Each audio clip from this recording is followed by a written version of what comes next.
पश्चिमी मीडिया में छपी एक रिपोर्ट से सनसनी मच गई। रिपोर्ट में दरअसल बताया गया कि रूस के राष्ट्रपति व्लादिमीर पुतिन ने नेटो को 31 टुकड़े में तोड़ने का एक बड़ा ही खतरनाक प्लान तैयार कर लिया। पुतिन ने एक ऐसा वॉर प्लान यहां पर तैयार किया जिसमें 48 घंटे में नेटो को नष्ट किया जा सकता है। दरअसल ये दावा किसी और ने नहीं बल्कि अमेरिका के राष्ट्रपति रहे जॉन एफ कैनेडी के भतीजे रॉबर्ट एफ कैनेडी जूनियर ने किया है।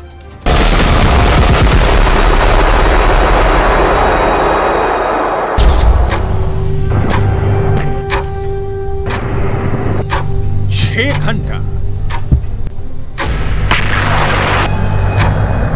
12 घंटा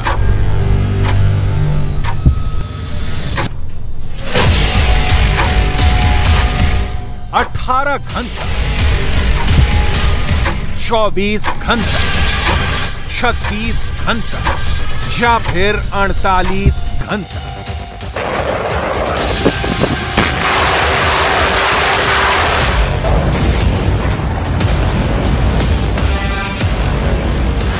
रूस की सेना कितने घंटे में नाटो की सेना को खत्म कर देगी?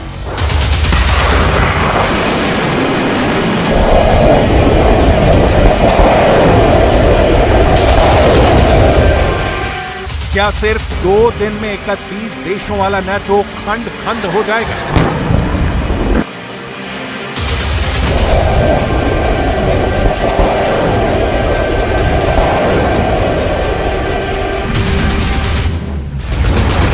क्या सिर्फ 2 दिन में रूस के हथियारों से नाटो का सर्वनाश हो जाएगा?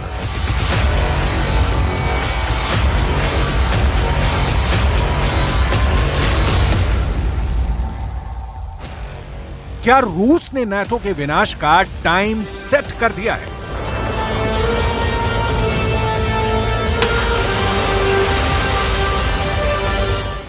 क्या यूक्रेन युद्ध तो सिर्फ बहाना है? पुतिन का मकसद नाटो को फंसाना है?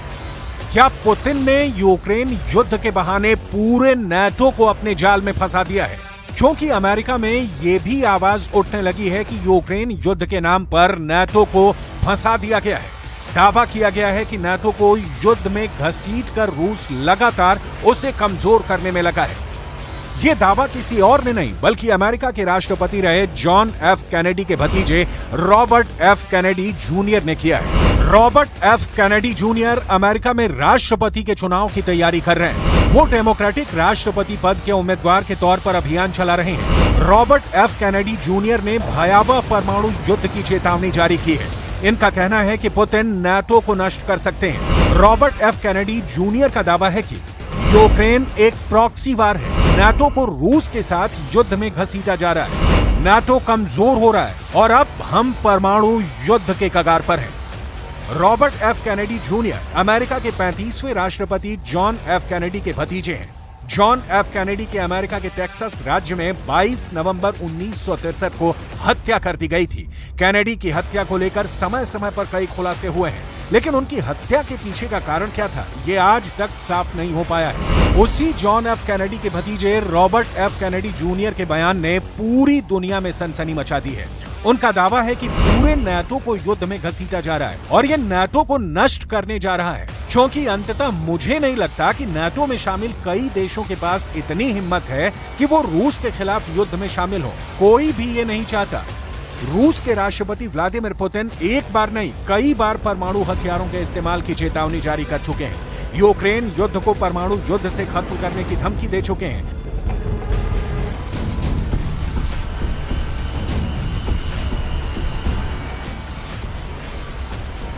और अब एफ कैनेडी जूनियर ने नाटो को कागजी शेर करार देकर उसकी कमजोरियों को पूरी दुनिया के सामने उजागर कर दिया है।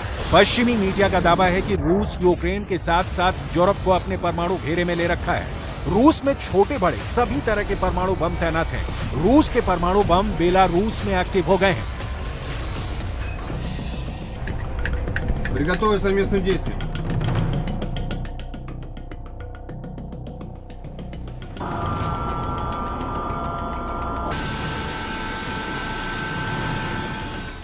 रूस में छोटे बड़े सभी तरह के परमाणु बम तैनात हैं। रूस के परमाणु बम बेलारूस में एक्टिव हो गए हैं। रूस के टैक्टिकल न्यूक्लियर बम क्राइमिया में लगे हुए हैं। रूस के परमाणु हथियार काला सागर में मौजूद हैं। रूस के परमाणु बम बाल्टिक सागर में भी होने का दावा है। रूस की तरह ही कलिनिनग्राड में भी छोटे बड़े सभी तरह के परमाणु हथियार लगे हुए हैं। अगर अपने इस न्यूक्लियर गेम को पुतिन ने अंजाम तक पहुंचाया तो पूरे यूरोप का गेम ओवर हो सकता है। अगर ऐसा हुआ तो दुनिया ऐसा धमाका देखेगी, ऐसी तबाही की गवाह बनेगी, ऐसा खौफनाक मंजर पूरी पृथ्वी पर छा जाएगा जिसकी बराबरी हिरोशिमा और नागासाकी में हुए परमाणु धमाके भी मिलकर नहीं कर पाएंगे।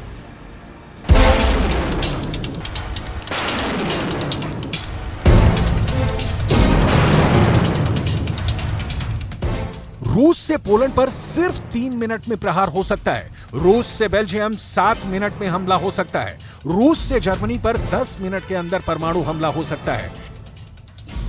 इटली तक सिर्फ 11 मिनट में रूस का परमाणु बम पहुंच जाएगा।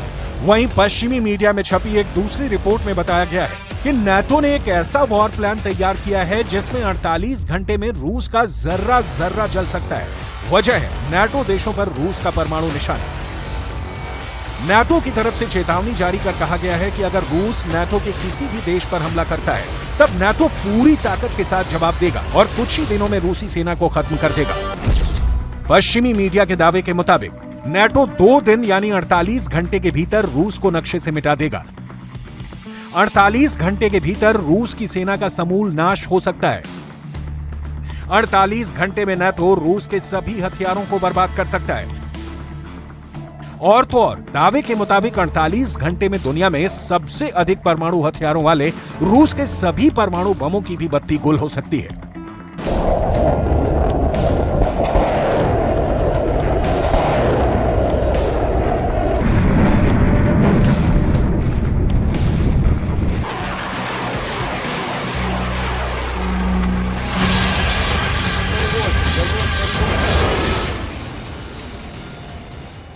पूर्व ब्रिटिश सेना अधिकारी निकोलस ड्रमंड ने चेतावनी दी है कि अगर पुतिन परमाणु हमले की तरफ आगे बढ़ते हैं तो इसका रूस के लिए विनाशकारी परिणाम होगा।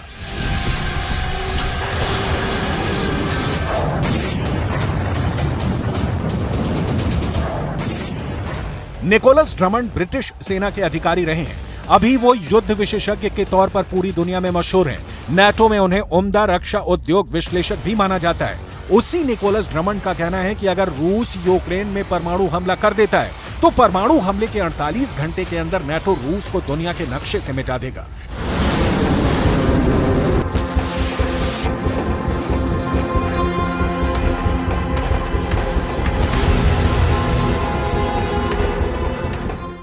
नाटो की इस चेतावनी के पीछे की वजह पुतिन की धमकी को माना जा रहा है। पुतिन ने 2 टूक कह दिया है कि अगर नाटो रूस या फिर रूस के दोस्त बेलारूस के खिलाफ एक भी कदम उठाया तो रूस उसे खुद पर हमला मानेगा और अपना हर हथियार लेकर जंग में कूद पड़ेगा। सवाल है, क्या सच में नाटो की सेना रूस को 48 घंटे में खत्म कर सकती है?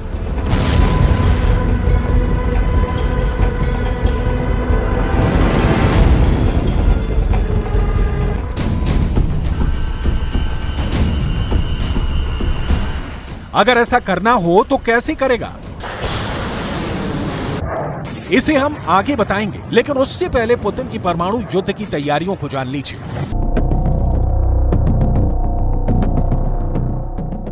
रूस के परमाणु हथियार ऐसे तन गए हैं। पुतिन के परमाणु हथियार ऐसे अड़ गए हैं।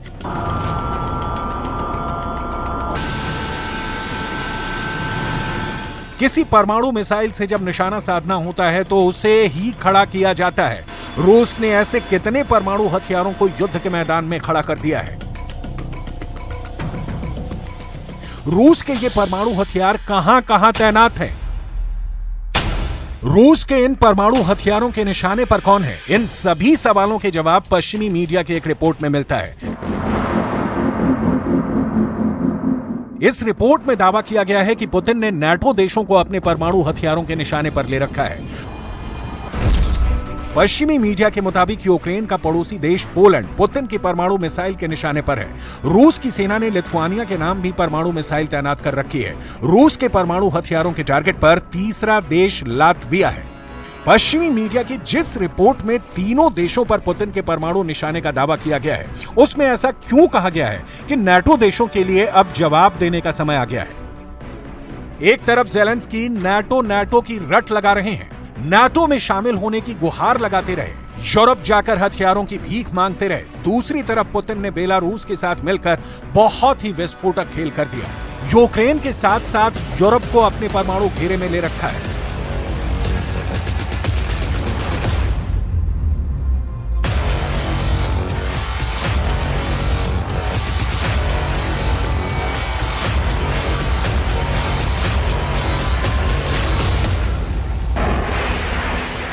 रूस ने बेलारूस में टैक्टिकल न्यूक्लियर हथियारों को तैनात कर रखा है। यूक्रेन से लगी रूस की सीमा के करीब टैक्टिकल न्यूक्लियर हथियारों का बेस बना रखा है। दावा किया जाता है कि क्राइमिया में भी रूस की न्यूक्लियर फोर्स ने टैक्टिकल न्यूक्लियर बम लगा रखे हैं। ऐसे में यूक्रेन पर छोटा परमाणु हमला करने के लिए रूस इन तीनों रास्तों में से किसी भी एक रास्ते को अपना सकता है।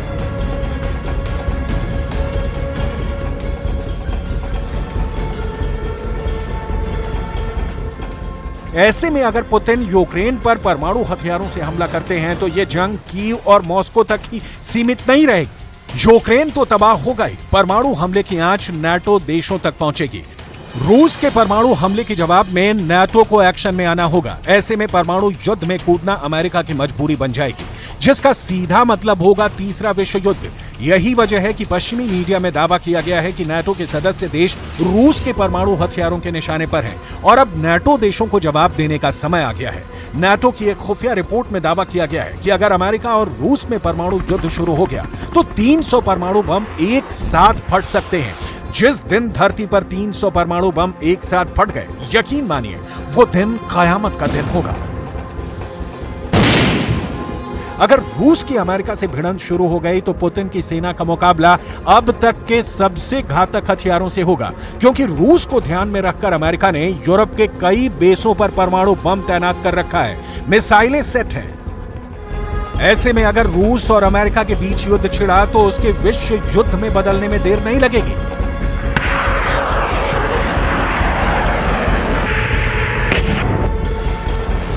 फेडरेशन ऑफ अमेरिकन साइंटिस्ट के अनुमान के मुताबिक यूरोप में फिलहाल 5 देशों में अमेरिका के करीब 100 परमाणु बम मौजूद हैं। बेल्जियम के क्लैन ब्रोगेल एयरबेस पर 15 परमाणु बम रखे गए हैं, जिन्हें लॉन्च करने के लिए F-16 एयरक्राफ्ट तैनात हैं।